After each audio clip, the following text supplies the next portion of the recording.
You want to know what it feels like to come home from war only to be betrayed by the person you trusted most? My brother sold my car while I was deployed.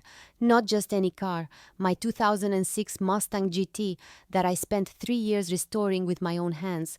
He sold it for $3,000 while I was dodging bullets in Afghanistan. But here's the thing nobody saw coming. The buyer sent me a text that changed absolutely everything. What Marcus thought was his perfect crime just became his worst nightmare. And honestly, watching his world crumble was almost worth losing everything I'd worked for. Almost. Because what happened next taught me something important about family, loyalty, and exactly how far I'll go when someone crosses the wrong soldier. So buckle up, because this story gets messy real fast. Before I continue the story, please subscribe. I need to reach 1,000 subscribers so I can keep bringing you stories like this every day. It's just one click for you, but it means a lot to me. Stepping off that plane at Denver International, all I could think about was getting home to my baby. Not a person, but my 2006 Mustang GT, my red, named for her candy apple red paint job that I'd spent countless weekends perfecting in my garage. 3 years of my life went into that car. Every bolt, every detail, every late night, covered in grease and determination, and after 15 months dodging bullets in Afghanistan, all I wanted was to drop my bags, pop her hood, and breathe in that familiar smell of motor oil and memories. The Uber ride felt endless, but when we finally pulled up to my house, the garage was empty. Not just empty, but completely, devastatingly empty, like Red had never existed at all. My heart actually stopped, and I stumbled out of that car like I'd been shot while Marcus came running out with this weird expression that was part guilt, part panic, shouting, "Sarah, you're home early!" Like that explained why my entire world had vanished from where I'd left it. "Where's my car, Marcus?" Should have had a simple answer, but instead he started stammering about how he could explain everything, how it wasn't what it looked like, how he'd been meaning to call me while I was defending this country overseas. That's when the words came out that still make my blood boil. "I had to sell it, Sarah. I got $3,000 for it," which was actually pretty good considering $3,000 for Red, for my heart and soul, and 3 years of blood, sweat, and dreams. While I was getting shot at by Taliban fighters, my own brother was selling my life out from under me for what amounted to pocket change, and the betrayal hit me harder than any roadside bomb ever could. Because this wasn't some enemy I'd trained to fight. This was family. This was trust. This was everything I thought I could count on while risking my life for people who clearly didn't give a damn about what mattered to me. I need to take you back 18 months. Back when leaving for deployment felt like the hardest thing I'd ever have to do, and that was before I knew what real betrayal looked like. Red wasn't just transportation. She was my therapy, my pride, my proof that a girl from a working-class family could build something beautiful with her own 2 hands. I'd found her in a junkyard when I was 22, rusted out and forgotten. Engine seized, interior shredded, but I saw her potential the way some people see diamonds in the rough. Every weekend for 3 years, I poured my heart into that car, rebuilt the 5.0 V8 from the ground up, restored the original pony interior in black leather, wet sanded and painted that gorgeous candy apple red finish myself in my garage. She wasn't just a car, she was my meditation, my escape, my reminder that I could take something broken and make it whole again. When my deployment orders came through, the hardest part wasn't leaving my job or even saying goodbye to friends. It was figuring out what to do with Red. I couldn't bear the thought of her sitting in some storage facility for over a year, getting dusty and neglected. So when Marcus offered to take care of her, it seemed like the perfect solution. He'd always admired the car, always talked about how impressed he was with my restoration work, always seemed genuinely interested when I explained the technical details of what I'd done. "Don't worry, sis," he'd said, looking me straight in the eye with what I thought was sincerity. "I'll take good care of her. Maybe drive her once a week to keep everything running smooth, you know?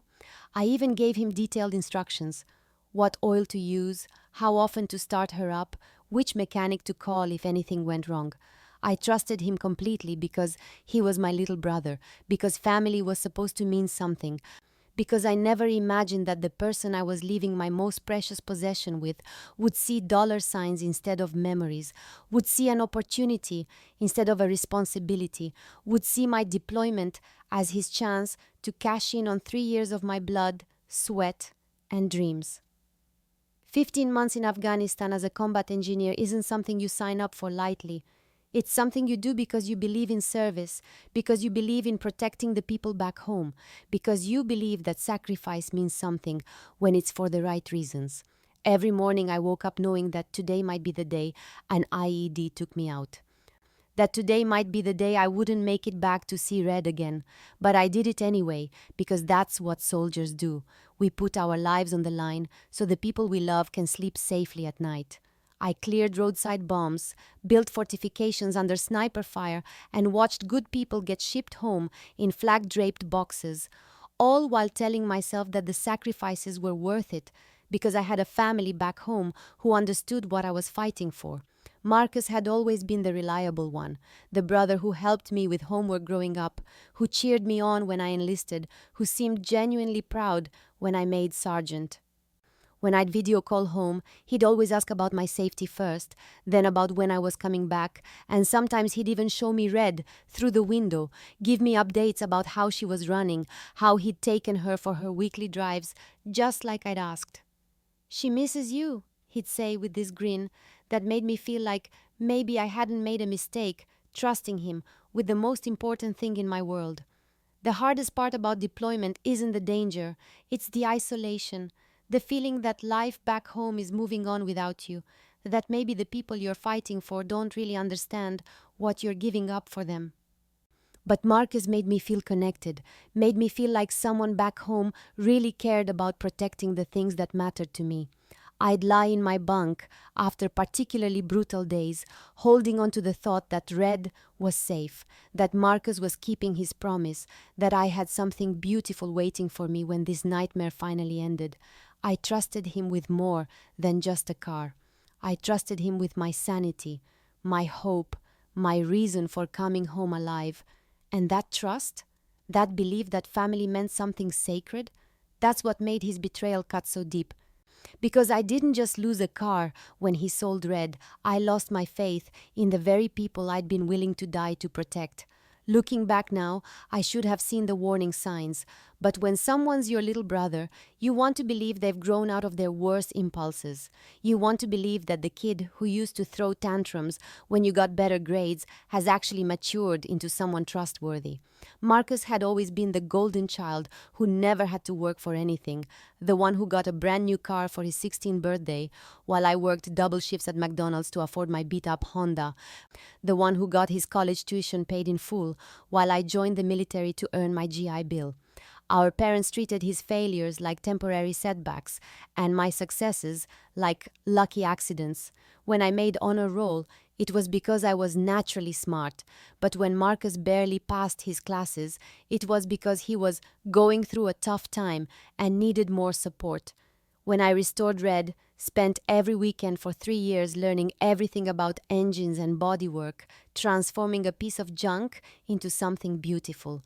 Our parents praised it like it was a cute hobby, but when Marcus talked about maybe someday fixing up a car too, they started researching the best auto shops where he could learn from professionals. He'd always harbored this weird resentment about my military service, making comments about how I was showing off or trying to be better than everyone else, like serving my country was somehow a personal attack against him, instead of a choice I made based on my own values and goals.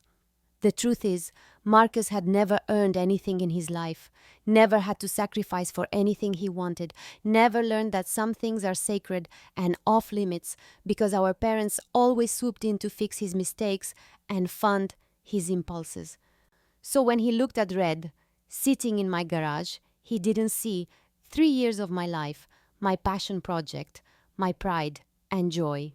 He saw an asset, something valuable that was just sitting there unused while I was gone, something that could solve whatever financial problem he'd created for himself this time.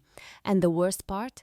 I know our parents would have given him money if he'd asked, but that would have required him to admit he'd screwed up again, and Marcus had learned long ago that it was easier to take what he wanted and ask for forgiveness later than to face the reality of his own irresponsibility. Standing in that empty garage felt like stepping into an alternate reality where everything I'd fought for overseas had been erased, where the one thing I'd counted on coming home to had simply vanished into thin air, and Marcus's panicked face told me everything I needed to know before he even opened his mouth to start lying. "Oh God, Sarah, I'm so glad you're home safe, but I have some really bad news about Red," he started, his voice shaking in that way it used to when we were kids and he'd broken something valuable. She was stolen about 2 months ago, right out of the driveway. Can you believe it?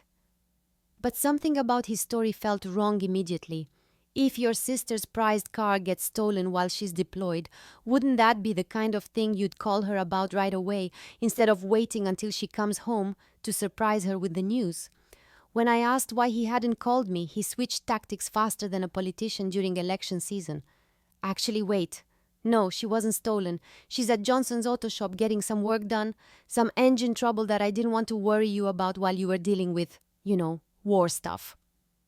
Johnson's auto shop, where I'd taken Red for inspections, where they knew that car, as well as I did, where they'd never keep a vehicle for 2 months without calling the owner. "Marcus, Johnson's has been closed for 6 months," I said quietly, watching his face crumble as he realized he'd picked the wrong lie to tell someone who actually knew the local auto scene. That's when the stammering really started, when he began cycling through excuses like he was reading from a script he'd never rehearsed. Maybe it was Miller's garage, or maybe Thompson's, or maybe he'd driven her to Denver for some specialized work that only certain shops could do. Each lie contradicted the last one. Each explanation made less sense than the one before, and watching my little brother, the one I trusted with my most precious possession while I risked my life overseas, scramble to cover up whatever he'd really done to Red, made me realize that this wasn't some innocent mistake or miscommunication. This was betrayal, deliberate and calculated, and the sinking feeling in my stomach told me that whatever had really happened to my car was going to be so much worse than anything I'd imagined. The first crack in Marcus's wall of lies came from Mrs. Henderson next door, who'd been watering her roses when I walked over to ask if she'd seen anything suspicious around my garage over the past few months. "Oh, honey, you mean when they towed your beautiful red car away?" she said with genuine concern, completely oblivious to the bomb she'd just dropped on my world. "It was a few months back, maybe March or April. Your brother was out there signing papers with some man, and then they loaded her up on a flatbed truck. I just assumed you'd sold it or something, since you were overseas." Towed away. Papers signed. March or April. None of that matched any version of Marcus's story, and when I pressed Mrs. Henderson for more details, she mentioned seeing a for sale sign in Red's window for several weeks before the tow truck came. Armed with this new information, I marched back into my house and started tearing through Marcus's room like I was searching for IEDs, because at this point I knew he was hiding something explosive. That's when I found the paperwork shoved under his mattress, like some kind of guilty teenager. Title transfer documents, bill of sale, registration forms, all with my forged signature scrawled across them in handwriting that looked nothing like mine. $3,000. Sale date, March 15th. Buyer, someone named Jake Morrison with a local address. My hands were shaking as I stared at those documents, as the full scope of what Marcus had done started sinking in, because this wasn't some desperate last-minute decision or genuine emergency. This was premeditated fraud, complete with forged signatures and months of planning. When I confronted him with the paperwork, watching his face go white as he realized his hiding spot had been discovered, he started a whole new round of lies. He'd been planning to tell me he was going to buy the car back before I came home. He'd only done it because he was desperate and knew I'd understand. But understanding was the last thing on my mind as I held those forged documents, because my little brother hadn't just sold my car. He'd committed identity theft, forgery, and fraud, all while I was dodging bullets and believing that family meant something sacred. Cornered with the evidence spread across our kitchen table like a crime scene investigation, Marcus finally cracked and admitted what I already knew. But his confession came wrapped in this pathetic sob story about how he'd gotten himself into serious financial trouble and needed the money desperately to avoid losing his apartment. Sarah, I swear, I was going to tell you. I was going to buy her back before you came home, but I was 3 months behind on rent and my landlord was threatening eviction and I didn't know what else to do. He blubbered, tears streaming down his face like he was the victim in this situation, instead of the thief who'd stolen my life's work. But his story had more holes than a target at a shooting range. If he was behind on rent, why were there charges on his credit card from expensive restaurants and concert tickets throughout those same months? If it was such a desperate emergency, why hadn't he called our parents who would have bailed him out like they always did? And if he was planning to buy Red back, where exactly was the money he claimed to be saving up for that? Because his bank account showed nothing but frivolous spending and zero sign of any car fund. When our parents arrived, after I'd called them over to witness this family meeting, I expected them to be as outraged as I was about Marcus committing fraud while their daughter was serving overseas. But instead, they immediately went into protective mode around their precious baby boy. Sarah, we understand you're upset, but Marcus was going through a really difficult time, Mom said, actually placing herself between me and him like I was the threat in this situation. And honestly, it's just a car. We can work something out, maybe help him buy you a replacement. Just a car. 3 years of my life, my passion project, my reason for staying sane during deployment, dismissed as just a car by the people who were supposed to understand what sacrifice meant. Dad chimed in with his usual Marcus enabling wisdom. You know how hard it's been for him to find steady work, and you were gone anyway, so it's not like you were using it. Gone anyway. Like being deployed meant I'd forfeited my right to own anything. Like serving my country meant my little brother could help himself to whatever he wanted from my life, and the casual way they justified his betrayal made me realize that this family had been broken long before Marcus sold my car. The real truth came out 3 days later when Marcus's girlfriend Brittany showed up at our house wearing a brand new designer handbag that cost more than most people's monthly rent. And when I casually mentioned how sorry I was to hear about Marcus's financial emergency, she looked genuinely confused and said, "What emergency? We just got back from that amazing weekend in Vegas, and before that, we did Cabo. And oh my God, did you see the tennis bracelet he got me for our 6-month anniversary?" That's when the final piece of this disgusting puzzle clicked into place. There had been no emergency, no desperate situation, no threat of eviction that justified stealing my car while I was getting shot at overseas. Marcus had sold Red, my 3 years of blood and sweat and dreams, so he could play sugar daddy to some materialistic princess who probably didn't even know the difference between a carburetor and a transmission. While I was eating MREs in a combat zone and sleeping on a cot in 100-degree heat, my little brother was funding champagne dinners and luxury vacations with money he'd gotten from forging my signature and betraying everything I trusted him with. The math was simple and sickening. $3,000 divided by 6 months of expensive gifts and trips meant he'd valued my entire relationship with Red at roughly $500 per month of keeping his high-maintenance girlfriend happy. When I confronted him with this revelation, watching Brittany's face go pale as she realized she'd just blown up his cover story, Marcus didn't even have the decency to look ashamed. Instead, he got defensive and angry. Like I was somehow unreasonable for being upset that he'd funded his love life with my stolen property. "You don't understand the pressure I'm under with her," he actually said, as if his girlfriend's expensive tastes were my responsibility to fund through Grand Theft Auto. "She's used to a certain lifestyle, and I couldn't let her think I was some broke loser." So there it was. My little brother would rather be a thief than admit to his girlfriend that he couldn't afford her champagne dreams, would rather commit fraud against his deployed sister than face the reality that his relationship was built on money he didn't have. And the depth of that betrayal cut deeper than any enemy fire I'd faced overseas, because at least enemy combatants had the honesty to show you they were trying to destroy you.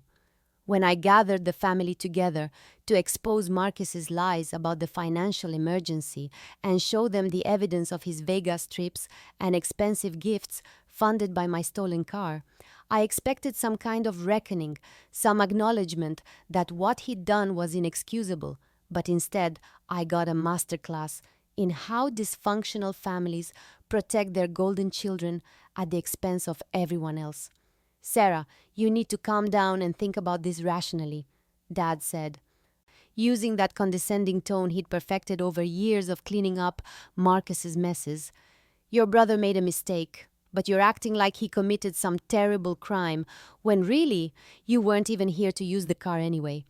Mom nodded along like his logic made perfect sense, adding her own twisted justification. "And honestly, sweetie, it's just a car. I know you put work into it, but it's not like it was your child or something, and Marcus was really struggling with his relationship. Just a car, not my child." As if the 3 years I'd spent rebuilding Red from a rusted shell into something beautiful meant nothing.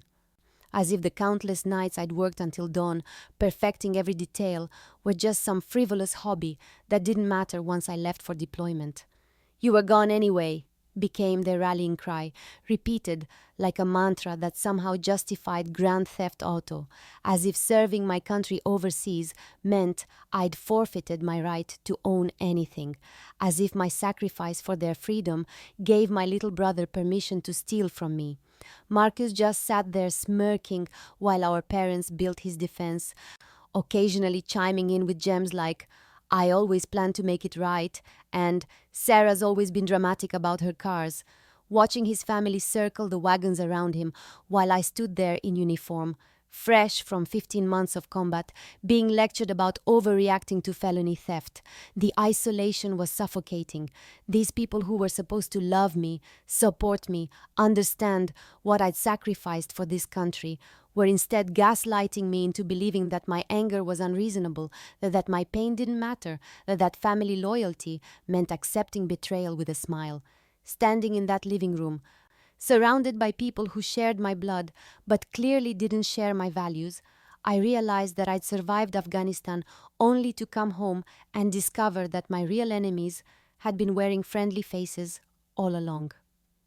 Sitting alone in my room that night, staring at those forged documents while my family's betrayal echoed in my head, I decided that if nobody else was going to fight for justice, I'd have to become my own detective, my own lawyer, my own damn army of one. The first thing I did was research what Red was actually worth, because something about that $3,000 figure had been nagging at me since Marcus first confessed. A fully restored 2006 Mustang GT with a rebuilt 5.0 V8, original pony interior, and flawless candy apple red paint job doesn't go for pocket change, not even on a bad day. What I found made my blood boil all over again. According to Kelley Blue Book, classic car websites, and recent sales of similar vehicles, Red was worth at least $15,000, probably more given the quality of restoration work I'd done and the fact that she had relatively low mileage. $15,000. Marcus had sold my $15,000 car for $3,000, pocketing what should have been my money while I was dodging bullets overseas. And suddenly his Vegas trips and designer gifts for Brittany made perfect sense. He'd been living it up on the $12,000 difference between what Red was worth and what he'd admitted to getting for her. But that raised an even more disturbing question. Had the buyer really only paid $3,000, or had Marcus lied about that too? Was there even more money involved that he'd kept completely hidden? The deeper I dug into comparable sales and market values, The more I realized that Marcus hadn't just committed theft, he'd committed fraud on multiple levels. And if he'd been dishonest about the emergency, dishonest about his intentions, and dishonest about planning to buy her back, then he was probably dishonest about the sale price too. Armed with this new information about Red's true value, I started formulating a plan that would make Marcus's life as miserable as he'd made mine. Because if my family thought they could gaslight me into accepting this betrayal quietly, they were about to learn that combat veterans don't back down from fights, especially when we know we're in the right. Finding Jake Morrison turned into a military-style reconnaissance mission that reminded me why they trained us so well in intelligence gathering. Because when you've been betrayed by everyone who's supposed to have your back, you learn to rely on your own skills and determination to uncover the truth. The paperwork I'd found under Marcus's mattress had Jake's name and an address in Lakewood, but I needed more than that. I needed to understand who this person was, what he knew about the sale, and whether he was an innocent buyer or somehow complicit in Marcus's fraud. Starting with the address, I used online property records to confirm that Jake Morrison actually lived there and wasn't some fake name Marcus had made up to cover his tracks. Then I moved on to social media, where my detective work really paid off. Jake's Facebook profile was public, and what I found there made me realize that Red had landed in the hands of someone who genuinely appreciated classic Mustangs. His photos showed a well-maintained garage with several vintage cars, posts about weekend car shows, and comments that revealed he actually knew what he was talking about when it came to automotive restoration. More importantly, scrolling through his timeline from March showed a post about his amazing find, a photo of Red looking absolutely gorgeous, with a caption that read, "Just picked up this beauty. Previous owner said it was a family emergency sale, and I got lucky with the timing. Can't wait to take her to some shows this summer." The comments on that post were telling. Other car enthusiasts congratulating him on the steal of a deal and asking how much he'd paid. But Jake had only responded with, "Let's just say I was in the right place at the right time." That phrase sent chills down my spine because it suggested Jake knew he'd gotten Red for way less than she was worth, but it also meant he might be willing to listen if I approached him correctly.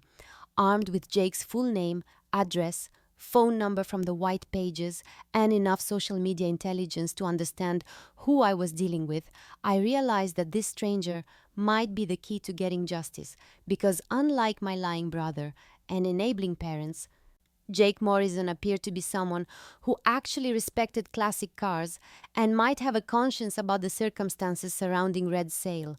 My hands were shaking when I dialed Jake Morrison's number, because calling a complete stranger to tell them they'd bought your stolen car isn't exactly covered in any military training manual, and I had no idea if he'd hang up on me, get defensive, or maybe even be in on Marcus's scheme somehow. But when Jake answered, his voice was friendly and genuinely concerned as I explained who I was and why I was calling. And what he told me next made me realize that my instincts about him being an honest car guy were absolutely correct.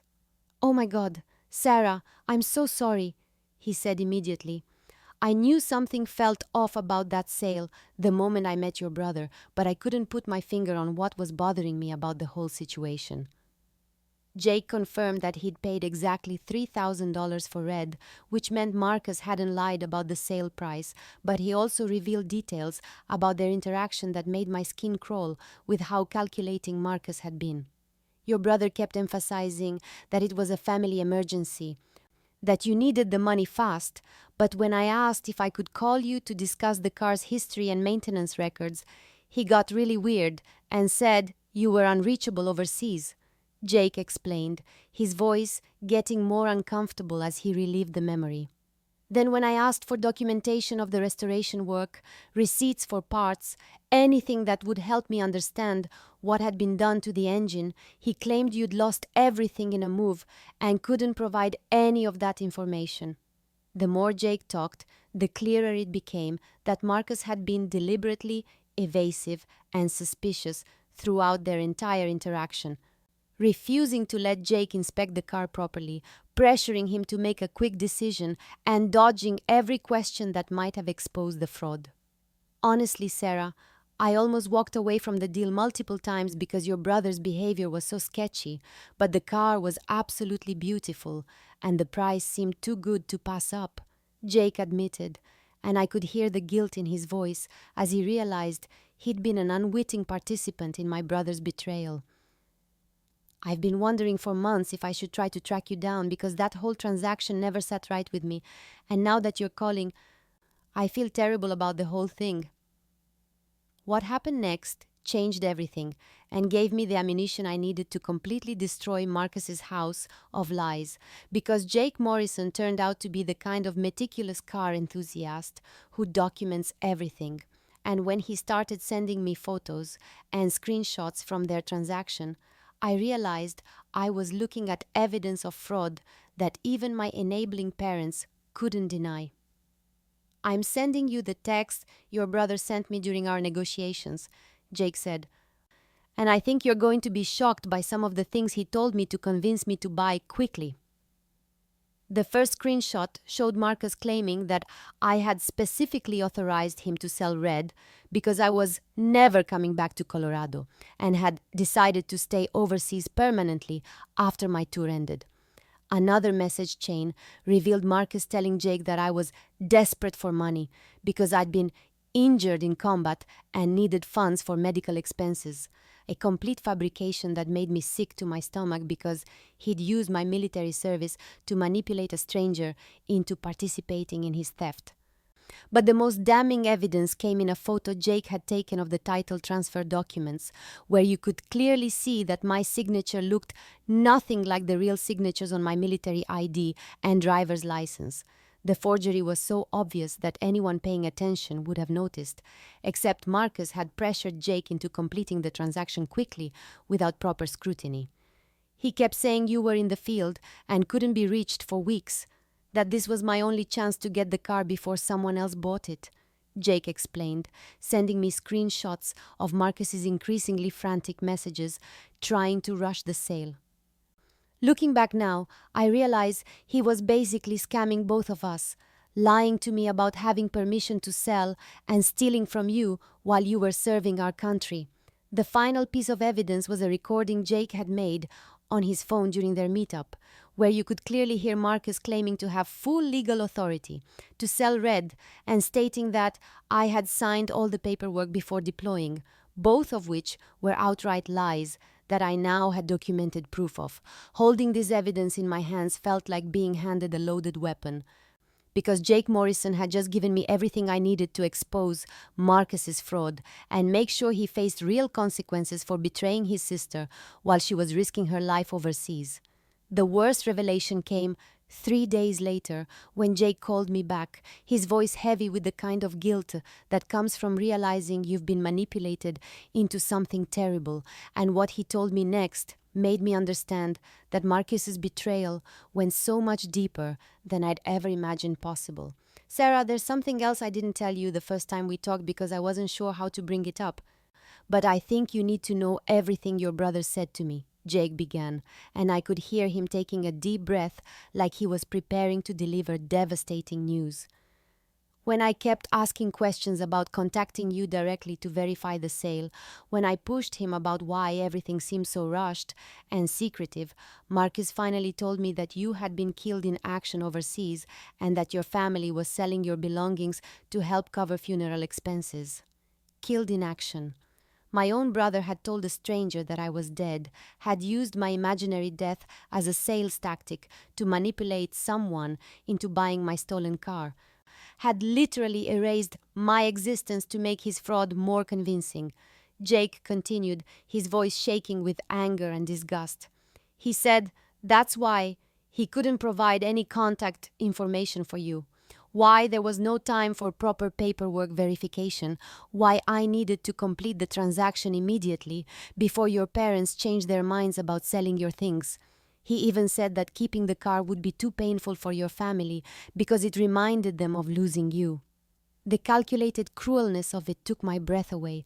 Marcus hadn't just committed theft or fraud, he'd committed a kind of psychological murder, wiping me out of existence in his narrative so completely that he could sell my life's work without any inconvenient questions about consent or authorization. I bought the car because I thought I was helping a grieving family, Jake said, his voice breaking. And I've been treating Red like a memorial to a fallen soldier because I thought I was honoring your memory. When you called me alive and looking for your car, I almost had a heart attack because I thought I was talking to a ghost. That night, staring at the ceiling and processing the fact that my little brother had been so committed to his betrayal that he'd literally killed me off in his lies, I realized that this wasn't just about getting Red back anymore. This was about making sure Marcus faced consequences for the kind of evil that goes beyond simple theft into something darker and more unforgivable than I'd ever thought him capable of.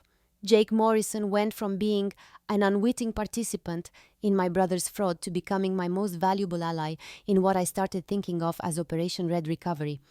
Because it turned out that honest car guys who've been lied to and manipulated have just as much appetite for justice as combat veterans who've been betrayed by family. Here's what I'm thinking, Jake said during our second phone call. I still have all the documentation from our transaction, including those recordings where your brother claims he had authority to sell, and I've been doing some research on fraud laws in Colorado. What Marcus did isn't just morally wrong. It's multiple felonies that could land him in serious legal trouble. We spent hours planning our approach like a military operation, identifying objectives, gathering intelligence, and coordinating our attack strategy to maximum effect. Jake would serve as the key witness who could testify about Marcus's lies and deceptive practices, while I would provide the evidence of forgery and the proof that I never authorized any sale, and together we'd present a case so airtight that even my enabling parents couldn't deny the severity of what Marcus had done.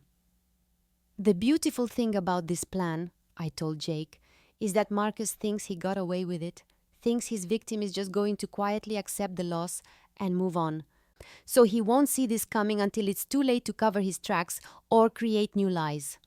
Jake had already consulted with a lawyer friend who confirmed that Marcus could face charges for forgery, fraud, identity theft, and possibly even stolen valor for lying about my death in military service, which meant we weren't just fighting for Red anymore.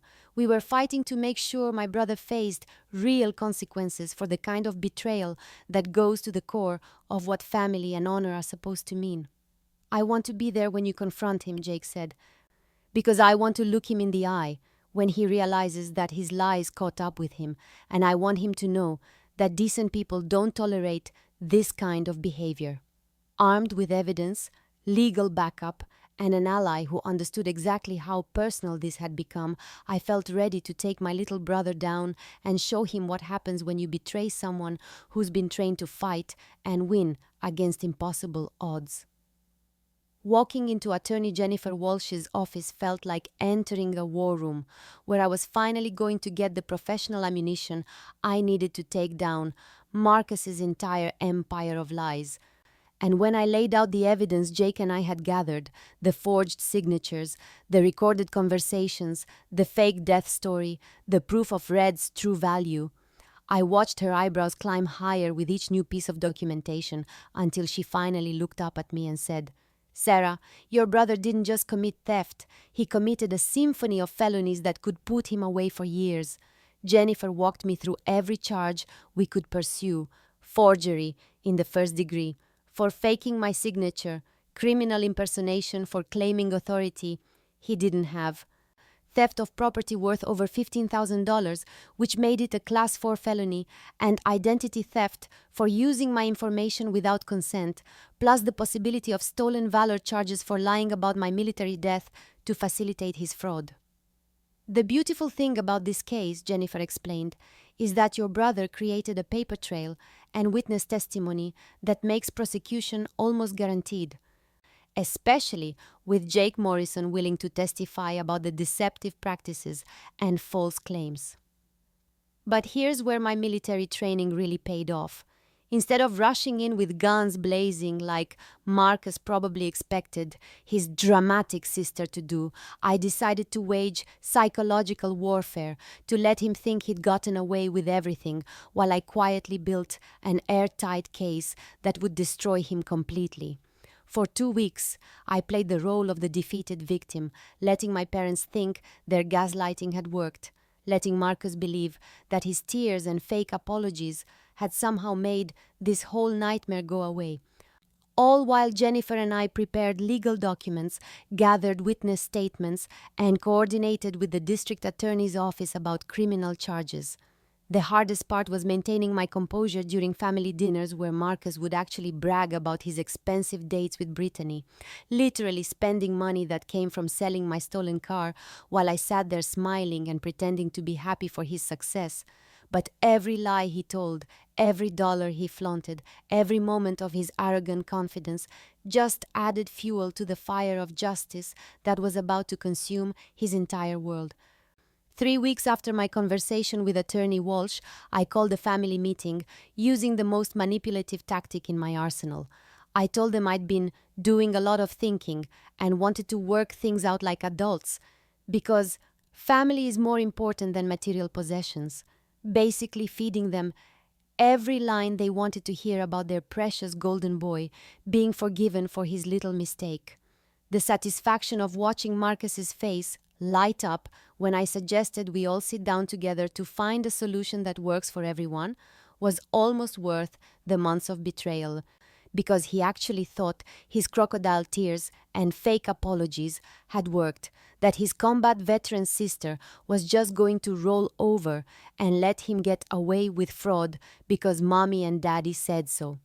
I scheduled the meeting for Sunday afternoon, telling them I wanted to discuss moving forward as a family, and maybe even helping Marcus find a way to make things right, which made our parents practically glow with pride about how mature and understanding their daughter was being about her brother's difficult situation. What they didn't know was that I'd spent those 3 weeks coordinating with Jake, who would be parked outside with copies of all our evidence, ready to join the party as my surprise witness the moment I gave him the signal.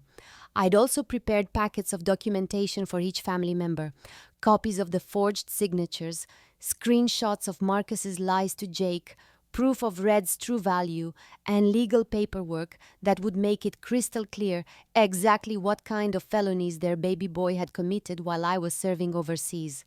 The night before the meeting, I sat in my room organizing evidence like I was planning a military operation. Because in a way, that's exactly what this was. A strategic assault designed to completely overwhelm the enemy's defenses and leave no room for retreat or further deception.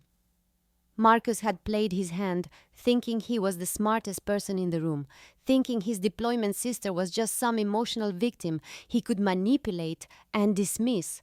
But he was about to learn that you don't lie to someone who's been trained to gather intelligence, plan operations, and execute missions with precision, and tomorrow's family meeting was going to be the kind of tactical victory that would make my drill sergeants proud. The Sunday afternoon family meeting started exactly as I'd planned, with everyone gathered in the living room, looking relieved and hopeful that their mature daughter was ready to put this whole unpleasant car business behind us, and I let them settle into their comfortable delusions for exactly 30 seconds before I pulled out my first folder and said, "Before we talk about moving forward, I think everyone needs to understand exactly what Marcus did while I was serving overseas." The first bomb was the documentation of Red's true value, $15,000 minimum, and watching our parents' faces change as they realized their son hadn't just made a mistake, but had stolen something worth serious money was almost as satisfying as watching Marcus start to squirm in his chair. "But that's just the beginning," I continued, pulling out the forged signature comparisons, because Marcus didn't just sell my car. He committed identity theft and forgery to do it. And the room went dead silent as I laid out the evidence that even my enabling parents couldn't deny or explain away. Then came the recordings Jake had made, and hearing Marcus's voice lying about having full legal authority and claiming I'd authorized the sale before deploying made our father actually gasp out loud. But the real devastation came when I played the recording where Marcus told Jake I was dead, killed in action, and that my family was selling my belongings to cover funeral expenses. Mom started crying. Dad looked like he'd been punched in the gut. And Marcus went completely white as he realized that his carefully constructed house of lies was collapsing in real time with evidence he couldn't deny or dismiss. "Sarah, I can explain," he started, but I cut him off by texting Jake to come inside, and when my surprise witness walked through that door carrying even more documentation and ready to testify about every lie Marcus had told, my little brother finally understood that this wasn't a family meeting where he'd get forgiven and enabled again. This was a reckoning where his victim had gathered enough evidence to destroy him completely. The district attorney's office is very interested in prosecuting cases involving fraud against deployed military personnel, I said calmly, placing the final folder of legal documents on the coffee table. And thanks to Jake's cooperation and all this evidence, Marcus is looking at multiple felony charges that could put him in prison for years. Watching my golden boy brother realize that his tears and manipulation tactics were useless against actual evidence and legal consequences was the sweetest victory I'd ever experienced. Because justice isn't just about getting your stolen property back. It's about making sure that people who betray trust face real consequences for their actions. The legal consequences came swift and merciless once Attorney Walsh filed the paperwork with the district attorney's office, because it turns out that prosecutors take a very dim view of people who commit fraud against deployed military personnel, and within 2 weeks, Marcus was facing 6 felony charges, including forgery, identity theft, grand theft auto, and criminal impersonation that carried a combined potential sentence of 12 years in prison. When the police showed up at our house with an arrest warrant, watching Marcus get handcuffed in front of our parents while the officers read him his rights was the most satisfying moment of my entire military career, because finally someone with actual authority was treating his crimes as seriously as they deserved to be treated. The family dynamic shifted overnight once our parents realized that their son wasn't facing some minor legal inconvenience, but actual prison time that could destroy his future completely. And suddenly, all their excuses about family emergency and "it's just a car" evaporated when they understood that Marcus had committed the kind of felonies that land people on the evening news. "We had no idea it was this serious," Mom kept saying through her tears, as if fraud and forgery somehow become less serious when committed by your golden child. But Dad finally showed some backbone by telling Marcus, "You're on your own for this one. We're not bailing you out of something this serious," Jake testified as the star witness during Marcus's plea hearing, describing every lie and manipulation in devastating detail. And when the judge heard about Marcus telling people I was dead to facilitate his theft, she actually shook her head in disgust before accepting his guilty plea and sentencing him to 18 months in county jail plus restitution for Red's full value. But the real vindication came when our extended family learned the truth and started calling to apologize for initially believing Marcus's sob story. When neighbors who'd heard the gossip realized they'd been defending a felon, and when Brittany finally dumped Marcus once she understood that her designer lifestyle had been funded by stolen property and that her boyfriend was headed to jail.